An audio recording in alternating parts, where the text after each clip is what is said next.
Oi, pessoal. Eu quero falar hoje sobre o PMS e o PMR. Já mencionei sobre essas siglas, que significam Patrimônio Mínimo de Sustento e Patrimônio Mínimo Recomendado. Eu já mencionei isso no vídeo por onde começar na educação financeira e também eu já fiz um vídeo falando sobre um modelo de planilha para fazer organização financeira e mencionei lá também. Tá? E hoje o vídeo é específico para falar sobre isso.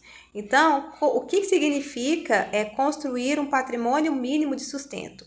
É um valor que vai ser reservado, é a famosa reserva de emergência, tá? Só que é mais interessante, eu achei mais interessante utilizar esse nome, que tem alguns autores que trabalham com organização financeira que já aqui utilizam. Falar sobre patrimônio, por quê? Porque não necessariamente ele vai ser utilizado apenas para fazer uma emergência. Ele é um patrimônio que vai sendo construído ao longo da nossa carreira de trabalho, tá? Então, e o que significa esse sustento? O nome sustento já está dizendo, é para sustento, é para sustentar. Então, no primeiro momento, o patrimônio mínimo de sustento, ele precisa ser construído para quê? Para que em algum acontecimento, perdi o emprego, estou sem trabalho, sou autônomo, estou há um tempo sem trabalho, estou buscando clientes, é um valor que vai te manter sustentado por um período, tá?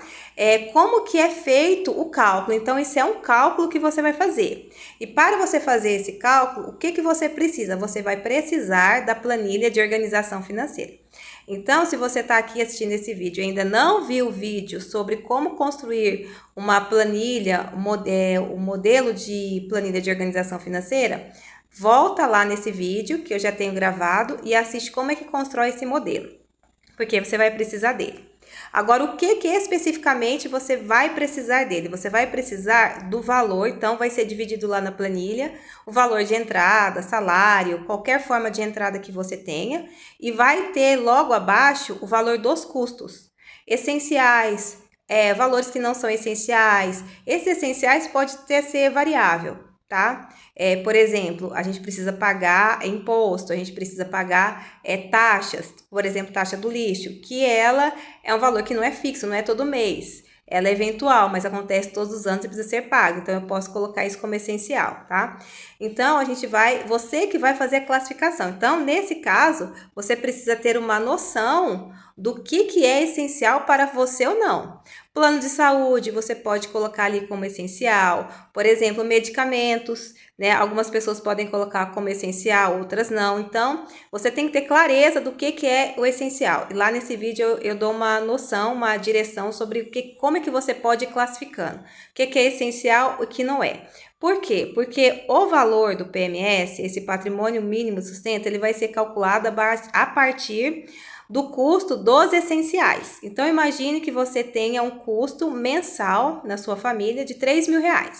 Então, por isso que você tem que fazer a anotação, você tem que ter esse número já. 3.000. Como é que eu começo construindo o PMS? Qual que é o valor do PMS que eu tenho que alcançar? Eu vou multiplicar esse valor por 6, significando que eu preciso ter esse valor ser sustentado por pelo menos 6 meses, caso aconteça alguma coisa. Então, se eu tenho um custo de 3.000, qual que vai ser meu PMS? R$18.000, tá? E como que eu começo a construir o PMS? O PMR ele vai ser muito parecido. A única diferença é que você vai pegar o mesmo valor do essencial e você vai multiplicar ou por 12 ou por 20. Qual que eu multiplico? Se você tiver uma alta empregabilidade, então fiquei desempregado hoje, mas o que eu faço, o meu trabalho é fácil de encontrar um outro emprego. Então você multiplica por 12. Se tem baixa empregabilidade, por exemplo, é mais difícil eu conseguir um outro emprego, às vezes é um trabalho que é temporário, trabalho por um ano e depois já tem que ser remanejado para outro lugar. Coloca lá, multiplica por 20. Esse número, 12, 20, 6, eles representam meses, tá? Então, imagine que você vai pegar o valor do seu custo lá, de R$3.000. Se você multiplicar por 6, aquele valor, vai te dar lá 18.000. Esse é o valor que você tem que ter reservado para 6 meses. Se você multiplicar por 12, é o valor que você vai ter para reserva de 12 meses e assim sucessivamente, tá? E aonde é que eu faço esse ajuntamento, entre aspas, de dinheiro, tá? Não é bem, você não vai deixar guardado nem no potinho e nem no colchão.